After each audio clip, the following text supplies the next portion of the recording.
ওং নম ভগবতে বাসুদেবায়। প্রিয় ভক্তবিন্দু, আশা করি আপনারা ভালো আছেন। আজকে আপনাদের সামনে নিয়ে এসেছি গীতার বাণী। গীতার বাণী সকল দুঃখ কষ্ট দূর করে, অশান্ত মনকে শান্ত করে দিতে পারে। তাই ভিডিওটি না টেনে সম্পূর্ণ দেখুন। কর্ম করো, কর্মফলের প্রতি আসক্ত হয় না। আত্মা কখনো জন্মায় না, কখনো মৃত্যুবরণ করে না। যে ব্যক্তি সুখ দুঃখে সমবুদ্ধি রাখে সেই প্রকৃত জ্ঞানী।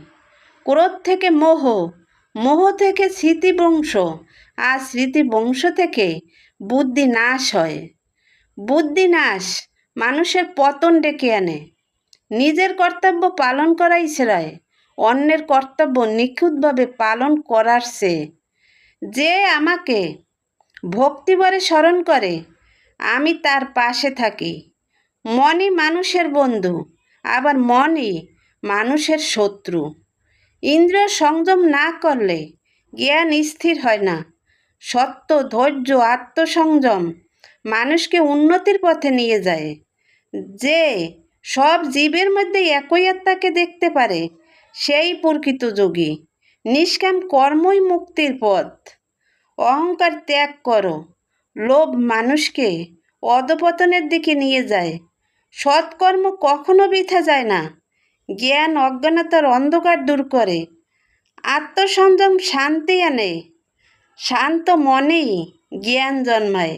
যে নিজেকে জয় করেছে সেই প্রকৃত বিজয়ী। হিংসা পরিত্যাগ করো। দয়া মানবতার পরিচয়। সরলতা মহৎ গুণ। সৎসঙ্গ মানুষকে উন্নতির দিকে নিয়ে যায়। অসৎ সঙ্গ থেকে দূরে থাকো। পরিশ্রম ছাড়া সাফল্য আসে না। অলসতা উন্নতির শত্রু। আত্মবিশ্বাস সাফল্যে সাহায্য করে। ঈশ্বরের প্রতি আত্মসমর্পণ শান্তি এনে দেয়। যে যেমন ভক্তি করে ঈশ্বর তেমনই তার প্রতি সাড়া দেন। সব কাজ ঈশ্বরকে উৎসর্গ করলে মন পবিত্র হয়। আসক্তি দুঃখের কারণ। নিষ্কাম কর্ম আত্মাকে পবিত্র করে। সত্যিকারের যোগী সকলের মঙ্গল কামনা করেন। আত্মজ্ঞান মানুষকে ভয়মুক্ত করেন। শান্ত মনে সঠিক সিদ্ধান্ত নেয়। কামনা যত বাড়ে অশান্তিও তত বাড়ে। ঈশ্বরকে স্মরণ করলে মন স্থির হয়। ভক্তি হৃদয়কে নির্মল করে।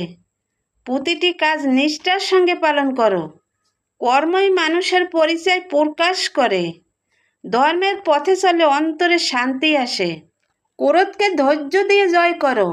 লোভকে সন্তুষ্টি দিয়ে জয় করো। মোহকে জ্ঞান দিয়ে দূর করো। ভয়কে বিশ্বাস দিয়ে অতিক্রম করো। অন্যের উপকারে আনন্দ খুঁজে নাও। অপ্রয়োজনীয় তর্ক এড়িয়ে চলো। মনকে পবিত্র চিন্তায় অভ্যস্ত করো। অসৎ সঙ্গ থেকে দূরে থেকো। সুখ পেয়ে অহংকারী হয় না। দুঃখে হতাশ হয় না। ঈশ্বরের প্রতি বিশ্বাস রাখো। যে ঈশ্বরকে স্মরণ করে তার মন দৃঢ় হয়। ঈশ্বরের প্রতি আত্মসমর্পণে অহংকার দূর করে। ঈশ্বর কখনো তার ভক্তকে ত্যাগ করেন না। ঈশ্বর সকল প্রাণীর অন্তরে বিরাজ করেন।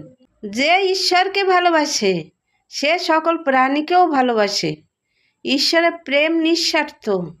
ঈশ্বরের কাছে বিনয়ী হও, অহংকারী নয়।